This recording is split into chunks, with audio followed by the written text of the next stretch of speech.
Hello friend, मैं आनंद राज आप सबों के बीच। देखिए, आप सीटेट दीजिए या यूपी टेट दीजिए या आप रीट दे दीजिए या कोई भी आप स्टेट का टेट दीजिए, समझे, या कोई भी टीचर से रिलेटेड एग्जाम दीजिएगा, समझे, तो या आप बीएड सेकेंड ईयर में होंगे तो आपको ये तीन गो चीज़ आपको मिलेगा: विश्वसनीयता, वस्तुनिष्ठता और आपका वैधता। समझे, तीनों में बहुत ज़्यादा कन्फ्यूजन रहता है। तीनों होता क्या है, समझे, इस पर हम आपको एकदम आसान भाषा में आपको समझा देंगे, जिससे आपको इसके बाद आपको कभी दिक्कत नहीं होगा। इसीलिए वीडियो पूरा देखिए। और देखिए, एक और चीज़ आपको बताते हैं कि ये चीज़ आपको जानना जरूरी है, क्योंकि आपसे क्वेश्चन पूछ देगा कि एक अच्छा मूल्यांकन की कौन कौन सी विशेषता होना चाहिए, समझे, तो वो चीज़ आपको होना चाहिए, समझे। तो वहाँ पर आपका विश्वसनीयता, वस्तुनिष्ठता और आपका जो वैधता है वो आपको मालूम होना चाहिए क्या होता है। चाहे मान लीजिए आप टीचर ही बनिएगा तो आपको ये चीज़ मालूम होना चाहिए, समझे। तो आइए हम एक एक करके डिस्कस करते हैं। देखिए, पहला जो आपका है कि विश्वसनीयता क्या होता है, एकदम आसान भाषा में समझाएंगे कि विश्वसनीयता क्या होता है। देखिए, सिंपल समझिएगा, पहले उदाहरण दे देते हैं फिर आपको अथी पाते हैं। देखिए, मान लीजिए एक टीचर है और एक स्टूडेंट का क्या क्या मूल्यांकन किया, मतलब कॉपी उसका चेक किया और उसको मैथ में 40 नंबर दे दिया या 50 नंबर, जो भी दिया, मैंने 50 नंबर दे दिया, समझे। और 10 दिन बाद वही टीचर क्या किया कि उस कॉपी को चेक किया और क्या किया कि उसको मतलब उतना ही नंबर दिया, तो वो विश्वसनीयता हुआ, समझे। यानी कहने का मतलब हुआ, या मान लीजिए सिंपल समझिए कि एक स्टूडेंट है, आज एग्जाम दिया तो उसको 50 नंबर आया, समझे, और 10 दिन बाद भी एग्जाम दिया तो उसको 50 नंबर आया, समझे। तो हम कहेंगे कि जो क्वेश्चन है वो क्या है कि विश्वसनीय है, समझे। यानी कहने का मतलब हुआ कि ऐसा चीज़ जो वही आदमी क्या करे कि दोबारा चेक करे या तिबारा चेक करे या 3-4 पर, मतलब जितना बार भी चेक करे, समझे, उतना ही नंबर या उतना ही अंक प्राप्त हो, उसी को हम लोग क्या कहते हैं, विश्वसनीयता कहते हैं। देखिए, ये विश्वसनीयता होता है, समझे। तो इसका लिखा हुआ है क्या, वो पढ़ देते हैं, फिर उसके बाद आपका वस्तुनिष्ठता पर आएंगे, समझे। कह रहा है कि यदि एक परीक्षण उपकरण को एक ही समूह में दोबारा प्रयोग किया जाए तथा उस उनके अंकों में कोई अंतर न हो तो वह परीक्षण उपकरण की विश्वसनीयता कहलाती है। यानी कह रहा है कि यदि एक परीक्षण उपकरण को एक ही समूह के द्वारा दोबारा प्रयोग किया जाए, यानी एक बार प्रयोग हो चुका है और फिर दोबारा प्रयोग किया जाए और अंक क्या मिले, समान मिले, उसी को हम लोग क्या कहते हैं कि उसको विश्वसनीयता का, यानी सेम आदमी ही चेक करना चाहिए, समझे। यानी मान लीजिए हम आज एग्जाम दिए हैं, फिर कल मान लीजिए आज हम एग्जाम दिए और 40 नंबर हमको आज मिला, फिर 10 दिन बाद हम एग्जाम देंगे तो हमको 40 नंबर मिलेगा, समझे। तो यानी कहेंगे कि वो जो क्वेश्चन है वो क्या है कि विश्वसनीय है, समझे। यानी क्वेश्चन क्या है, विश्वसनीय है। या ऐसे भी एग्जाम्पल दे सकते हैं कि मान लीजिए कोई टीचर आज कॉपी चेक किया, समझे, मान लीजिए टीचर का नाम रमेश है, कॉपी चेक किया और उसको 40 नंबर कोई स्टूडेंट के दिया, फिर 10 दिन बाद वही टीचर रमेश का ही कॉपी चेक करता है, उसको 40 नंबर देता है, तो क्या होगा, कोई क्वेश्चन क्या हो, मतलब टीचर क्या है, मतलब एक विश्वसनीय, नहीं मूल्यांकन क्या हो रहा है कि विश्वसनीय हो रहा है, समझे। तो वही लिखा है कि यदि एक परीक्षण उपकरण को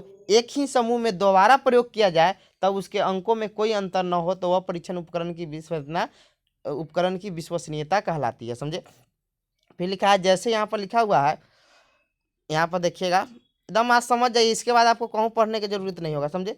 यहाँ पर लिखा हुआ है कि विश्वसनीयता का तात्पर्य ऐसे परीक्षण से है जो बार बार प्रयोग किए जाने पर भी एक ही निष्कर्ष प्राप्त हो, यानी एक ही अंक प्राप्त हो। करने का मतलब हुआ कि आप कितना बार ही प्रयोग कर लीजिए, समझे, और एक ही उत्तर प्राप्त होगा, तो उसको हम लोग क्या कहते हैं, विश्वसनीयता कहते हैं, समझे। यानी कह रहा है कि विश्वसनीयता का तात्पर्य ऐसे परीक्षण है जो बार बार प्रयोग किया जाए एक ही आदमी के द्वारा, समझे, बार बार प्रयोग किया जाने पर एक ही निष्कर्ष प्रदान। जैसे किसी विद्यार्थी को गणित के परीक्षा में 40 अंक प्राप्त है, जैसे जैसे एग्जाम्पल भी समझिएगा, किसी विद्यार्थी को गणित के परीक्षा में 40 अंक प्राप्त होते हैं, कुछ दिन पश्चात वही परीक्षण दोबारा देने पर भी यदि उसको लगभग इतने अंक प्राप्त होते हैं तो हम कह सकते हैं कि हमारी परीक्षा क्या है, विश्वसनीय है। यानी कह रहा है कि 40 अंक प्राप्त हुए और दोबारा क्या हुआ, कुछ दिन के बाद क्या हुआ कि वही परीक्षण यानी वही क्वेश्चन है, समझे, और वही स्टूडेंट है और उसको देता है, फिर उसको 40 नंबर ही प्राप्त होता है, तो हम कहेंगे क्वेश्चन क्या है कि विश्वसनीय है, समझे। अब ये विश्वसनीय समझ गए कि विश्वसनीयता क्या होता है कि एक ही आदमी 2 बार 3 बार एग्जाम दे और सेम ही नंबर मिले तो उसको क्या कहते हैं, विश्वसनीयता कहते हैं, समझ गए। आइए अब देखते हैं वस्तुनिष्ठता क्या होता है। देखिए, वस्तुनिष्ठता का सिंपल मतलब समझिएगा कि मान लीजिए कोई स्टूडेंट एग्जाम दिया, समझे, मान लीजिए जिसका नाम है रमेश, मान लीजिए एग्जाम ही दिया, समझे, और मान लीजिए उसको 40 नंबर, हम चेक किए तो 40 नंबर आया, और मान लीजिए मेरा दोस्त चेक किया तो वो भी 40 नंबर दिया, मान लीजिए तीसरा आदमी चेक किया वो भी 40 नंबर आया उसको। तो यानी कहने का मतलब हुआ यहाँ पर कि जब कोई भी परीक्षक भिन्न भिन्न परीक्षक जब कॉपी चेक करे और सेम नंबर दे, उसको क्वेश्चन को क्या कहते हैं हम लोग, उस मूल्य अथी को क्या कहते हैं हम लोग, वस्तुनिष्ठता कहते हैं। जिसे लिखा हुआ है यहाँ पर देख लिया, वस्तुनिष्ठता में क्या दिया गया है कि एक उत्तम परीक्षण उपकरण का गुण उस वस्तुनिष्ठ होना चाहिए कि जब कोई परीक्षा वस्तुनिष्ठ होती है तब उसके प्रश्नों के उत्तरों पर अंक देते समय व्यक्तिगत मत न हो, अर्थात उस परीक्षण का व्यक्तिगत प्रभाव न हो। यानी कहने का यहाँ मतलब हुआ कि उस पर व्यक्तिगत प्रभाव नहीं पड़े, कोई भी आदमी चेक करे, समझे, समान अंक मिले। जैसे यहाँ पर देख लीजिए लिखा हुआ है कि वस्तुनिष्ठता का अर्थ है कि यहाँ पर रुक जाइए, इसको करते हैं कि वस्तुनिष्ठता का अर्थ है कि परीक्षण के उत्तरों या प्रतिक्रिया का अंकन करते समय वह परीक्षक की व्यक्तिगत पसंद नापसंद के प्रभाव से मुक्त हो तथा परीक्षक मानक फलाकन उत्तर प्रतिक्रिया की सहायता से पूर्व निर्धारित सही गलत उत्तरों को दिए जाने वाले अंक या परीक्षण निर्माता द्वारा निर्धारित किया जाए। नहीं, कहने का मतलब हुआ, एकदम सिंपल समझिएगा, एकदम सिंपल समझिए कि कहने का मतलब कोई भी आदमी चेक करे, समझे। यहाँ पर देखिए बहुत अच्छा से दिया हुआ है कि इस परीक्षण की विशेष विशेषता यही होती है कि इसका फलाकन कोई भी करे, कभी भी करे, कहीं भी करे, परिणाम सदैव एक ही प्राप्त होता है। ये चीज़ आप याद रखिएगा, समझे। कोई भी आदमी करे या कोई भी आदमी करे, समझे।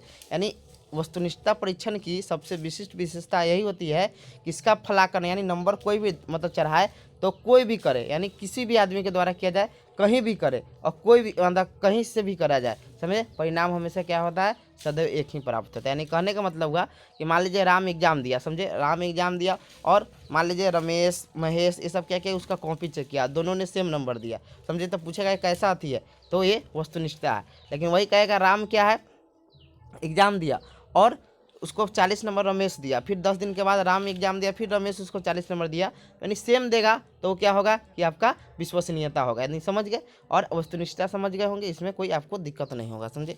आइए तीसरा आते हैं आपको वैधता पर, कि वैधता क्या होता है, समझे। देखिए वैधता का सिंपल मतलब होता है कि आप जिस उद्देश्य के लिए परीक्षण का निर्माण किए हैं उस उद्देश्य का प्राप्ति होगा तो वो परीक्षण क्या होगा कि वैधता या वैध कहलाता है। जैसे मान लीजिए आप क्वेश्चन 8 के लिए बनाए हुए हैं, क्वेश्चन 8वां क्लास के लिए, और आप उसको 9th क्लास में ला कर दीजिएगा तो क्या होगा कि बच्चा तो क्या होगा कि बच्चा भूल भी जाता है, या वैसे समझिए वो चीज़ छोड़िए। एक और सिंपल एग्जांपल देते हैं।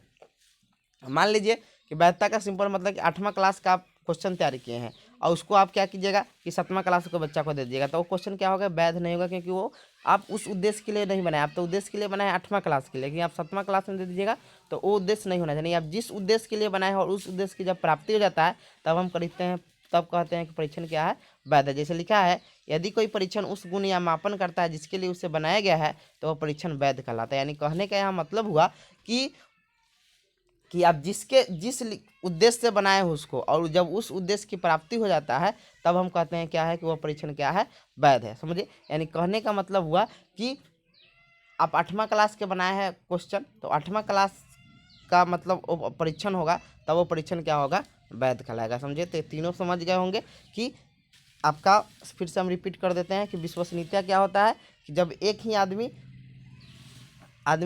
मतलब बार बार चेक करे और सेम नंबर दे एक ही आदमी को, तो उसको बोला जाता है विश्वसनीयता। वस्तुनिष्ठता क्या होता है कि अलग अलग आदमी चेक करे और अलग अलग नंबर, अलग अलग आदमी चेक करे और सेम नंबर दे, उसको बोला जाता है वस्तुनिष्ठता। और वैधता क्या होता है कि जब जिस उद्देश्य के लिए आप परीक्षण का निर्माण किए हैं, टेस्ट का निर्माण किए हैं, जब उस उद्देश्य का पूर्ति हो जाता है तो उसे क्या कहते हैं हम लोग, वैधता करते हैं। तो आप समझ गए होंगे तीनों में क्या अंतर है, समझे। Thank you.